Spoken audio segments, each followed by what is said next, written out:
নিজের দেশে গণহত্যার বিরুদ্ধে দাঁড়িয়ে যে অন্তর্বর্তী সরকার গঠিত হয়েছে, সেই অন্তর্বর্তী সরকারকে আজকে সারা দুনিয়ায় মানুষের সাথে একাত্ম হয়ে এই গণহত্যার বিরুদ্ধে দাঁড়াতে হবে।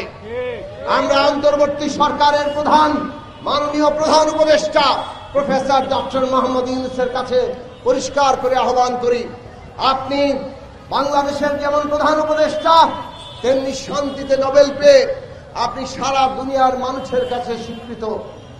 আপনি এই গণহত্যার বিরুদ্ধে আজকে সোচ্চার হন, সারা দুনিয়ার মানুষের কাছে আন্তর্জাতিক পরিসরে এই গণহত্যা বন্ধের জন্য উদ্যোগ গ্রহণ করুন এবং জাতিসংঘে এই আওয়াজ তুলুন। প্রয়োজনীয় উদ্যোগ জাতিসংঘ গ্রহণ করে। বন্ধুগণ, আমাদের লড়াই চালিয়ে যেতে হবে। দুনিয়ার প্রত্যেকটি নিপীড়ন একটার সাথে আরেকটা যুক্ত। আজকে বাংলাদেশের মানুষরা যখন একটা বিরাট অভ্যুত্থান করে নতুন বাংলাদেশের যাত্রা দেখছে, তখনও আমরা দেখছি অনেকেই যেন ওই শেখ হাসিনার ফ্যাসিবাদী তৎপরতার মতো তারাও নানানভাবে আবার দখলদারি এবং জনগণের কণ্ঠ, স্বাধীনতা রুখে দিতে চায়। ফ্যাসিবাদ হচ্ছে সেটাই, যখন নিজের মত অন্য সবার উপরে আপনি চাপিয়ে দিতে চান।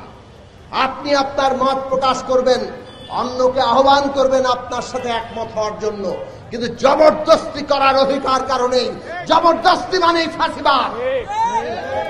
আজকে আমরা দেখছি বাংলাদেশে ধর্মীয়, জাতিগত জনগোষ্ঠী কিংবা আমাদের দেশে নারীরা নানাভাবে আক্রমণের শিকার হচ্ছেন। এমনকি ইসলাম ধর্মের অনুসারী মাজারে যারা ধর্মচর্চা করেন তাদের উপরেও হামলা করা হচ্ছে। আজকে ফ্যাসিস্টরা নানাভাবে আমাদের অভ্যুত্থানকে ধ্বংস করতে চাইছে।